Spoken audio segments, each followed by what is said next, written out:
Históricamente, músicas de diversos lugares de Hispanoamérica han llegado a España y se han terminado convirtiendo en palos flamencos. Son los mal llamados cantes de ida y vuelta.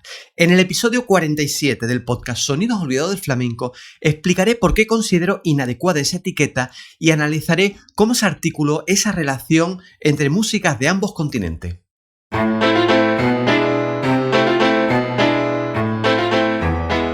Sonidos escuchados. Sonidos disfrutados. Sonidos bailados. Sonidos relegados hoy al olvido. Pero es posible hacer algo por ellos. Hagamos memoria. Soy José Miguel Hernández Jaramillo y os invito a enrolaros en este viaje por los sonidos, historias, espacios y personajes que formaron parte del flamenco del siglo XIX.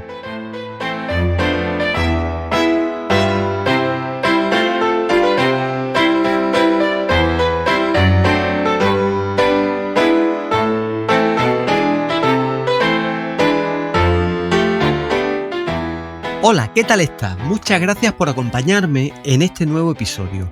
Hoy te invito a hacer una reflexión profunda sobre los vínculos históricos entre las músicas de Hispanoamérica y el flamenco. En el episodio anterior hablamos cómo la guajira flamenca forma parte de un sistema musical de transformaciones que incluye expresiones musicales de varios países americanos. Si aún no lo has escuchado, te animo a que lo hagas en plataformas como Spotify, Apple Music, iVoox o en nuestro canal de YouTube Sonidos Olvidados en Musicología Creativa. Y si te gusta lo que hacemos, te agradecería mucho que te suscribas. Como sabrás, mañana es 12 de octubre, fecha en la que Cristóbal Colón llegó a América, y en España se celebra el Día de la Hispanidad. Por eso creo que es un buen momento para reflexionar sobre la relación entre las músicas de América y el flamenco. En el ámbito de la flamencología se usa el término cantes de ida y vuelta para describir aquellos estilos que llegaron al flamenco a partir de músicas americanas, con la idea de que esas melodías originalmente partieron desde España, viajaron a América, allí puede que se transformaran y regresaron a España ya transformadas. Sin embargo, yo nunca utilizo ese término y te voy a explicar el porqué. En primer lugar, creo que tiene una connotación hispanocéntrica y colonialista. Al usarlo, se niega la creatividad que floreció en América durante siglos, como si no se hubiera producido nada original allá sin influencia directa de España. Este concepto sitúa a la cultura española como el origen y destino de toda innovación, subordinando las contribuciones musicales americanas a las españolas, lo que para mí es una simplificación inaceptable del complejo y rico intercambio musical entre ambos continentes, además un menosprecio a las producciones musicales hechas desde tierras americanas. Mi segundo motivo es aún más contundente.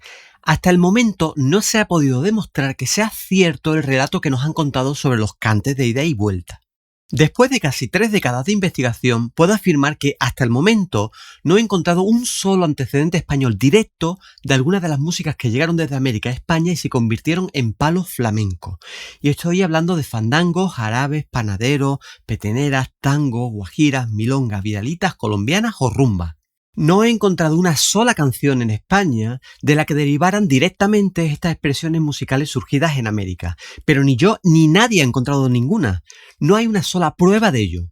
Por tanto, no podemos seguir perpetuando una historia falsa mientras no haya alguna evidencia. Y lo siento, pero a mí no me vale decir que es que se compartían ciertas estructuras que ya estaban en España, allí. Luego hablaré un poquito más en detalle de esto, ¿no? Y os voy a poner un ejemplo que es bastante ilustrativo. Por ejemplo, y voy a volver a mi petenera, la petenera flamenca, que nos llegó desde México, donde se tiene registro de ella al menos desde 1823. A pesar de las pruebas evidentes de su procedencia mexicana, algunos investigadores siguen afirmando, sin ningún tipo de prueba, absolutamente ninguna prueba sólida, que había llegado primero a México desde España en forma de romance u otro tipo de canción. En la investigación sobre el flamenco es muy común encontrar este tipo de afirmaciones que se hacen sin ninguna evidencia, basadas únicamente en intuiciones, creencias o especulaciones sobre temas poco estudiados. Este tipo de prácticas no son aceptables si aspiramos a llevar a cabo un trabajo realmente serio donde se requiere de evidencias históricas y musicológicas sólidas. Imagínate, por ejemplo, cuando se tiene que hacer una vacuna nueva. Imagina que alguien proponga una vacuna basada en conjeturas, en que yo creo que es, etcétera, etcétera. Hubiera sido un auténtico desastre, no sería concebible en otro tipo de disciplinas, porque en la musicología o en el flamenco sí son aceptadas este tipo de conjeturas. La verdad es que es un poquito sorprendente.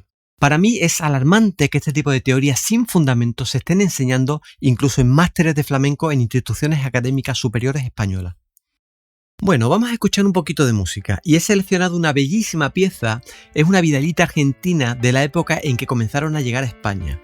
Fue transcrita en 1911 por Albert Friedenthal, que la presentó como una canción de los gauchos de las Pampas argentinas.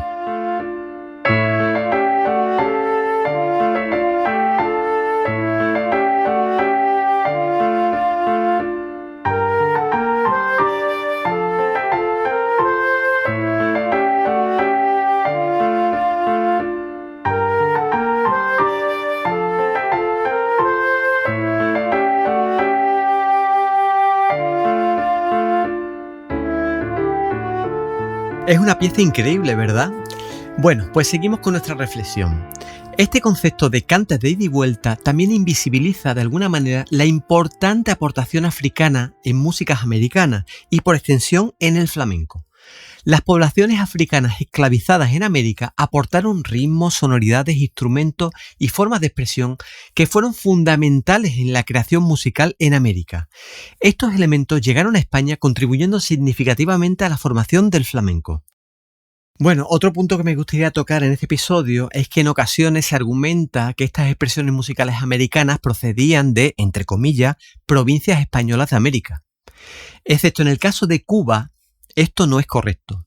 No es correcto afirmar que la petenera llegó desde México, que era una provincia española, porque en 1823, que es cuando encontramos las primeras noticias de peteneras, como he comentado antes, en México no solo no era una provincia española, sino que era ya una nación independiente. Además, el término provincia se instauró en España más tarde, en 1833, y para ese entonces únicamente Cuba y Puerto Rico eran las únicas colonias que España conservaba en América. Bueno, pues esta noción hispanocéntrica que afirma que las músicas surgidas en América previamente tuvieron que haber llegado desde España ha impregnado la investigación musical no solo en España, sino en muchos otros países de América durante el siglo XX. Incluso continúa en el siglo XXI.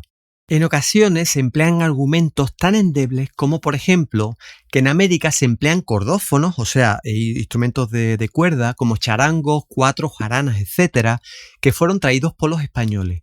O, por ejemplo, que se emplean modos armónicos o algún tipo de estructura musical que no existían en América antes de la llegada de los españoles. Por lo tanto, la música que se interpreta, incluso si son la música nacional o el baile nacional de algún país de América, tiene una influencia española.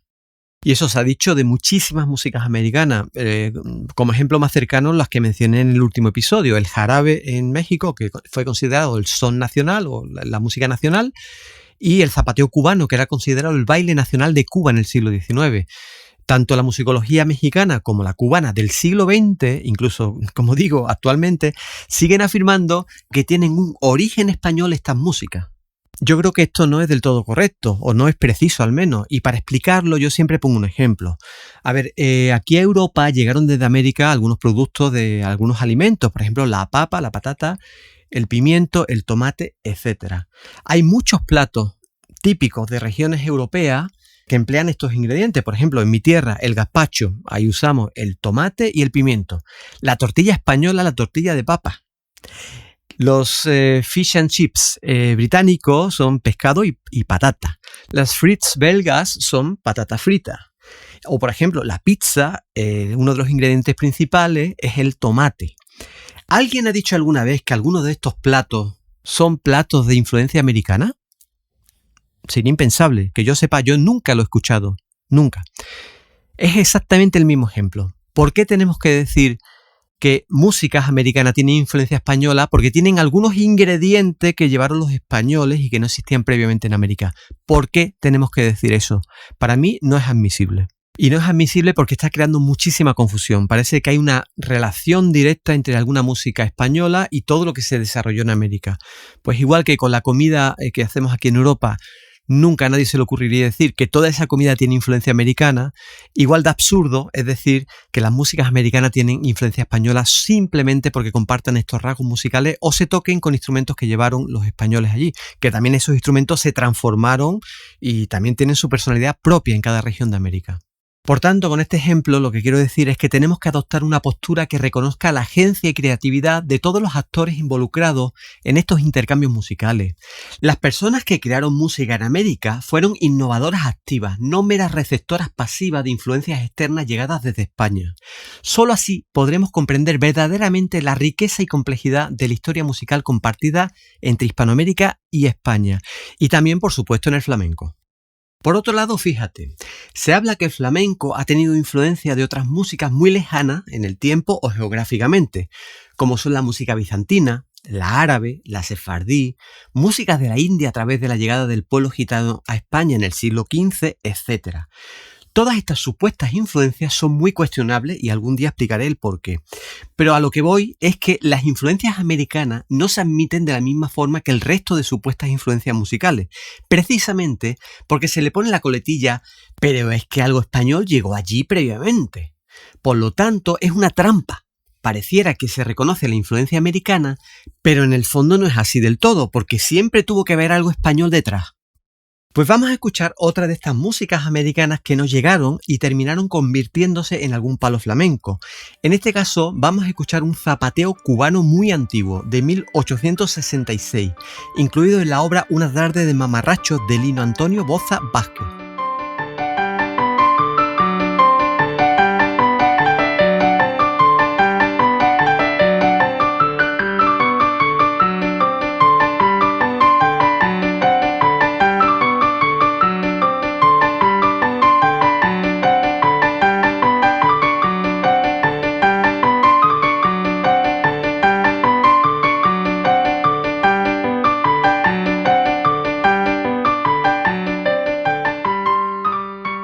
Con todas estas reflexiones en voz alta, lo que quiero remarcar es que la relación entre la música de Hispanoamérica y el flamenco es mucho más compleja y bidireccional de lo que tradicionalmente se ha reconocido. En lugar de hablar de cantes de ida y vuelta, deberíamos considerar un modelo de intercambio cultural continuo y multidireccional, que ha enriquecido tanto las tradiciones musicales americanas como las españolas. Afortunadamente, cada vez somos más las personas que investigamos cuestionando seriamente todas estas teorías emitidas con este sesgo colonialista, y los resultados que se están obteniendo están demostrando la necesaria reescritura de las historias de la música, incluida la del propio flamenco. Me encantaría que de aquí a algún tiempo el flamenco sirviera como un puente cultural, un catalizador del diálogo musical y cultural entre España y América Latina. Para ello es crucial que apliquemos estas reflexiones de manera que rompamos con una narrativa tan nociva como soberbia por parte del colonizador ante el que fue colonizado. Pues si te ha gustado este episodio y quieres seguirnos y apoyarnos, te puedes suscribir en cualquiera de las plataformas de podcast o en el canal de YouTube Sonidos Olvidados en Musicología Creativa. También puedes seguirnos en redes sociales, compartir los episodios, correr la voz, etc. Todo eso es de gran ayuda. Que te vaya muy bien y te espero por aquí de nuevo dentro de 2 semanas.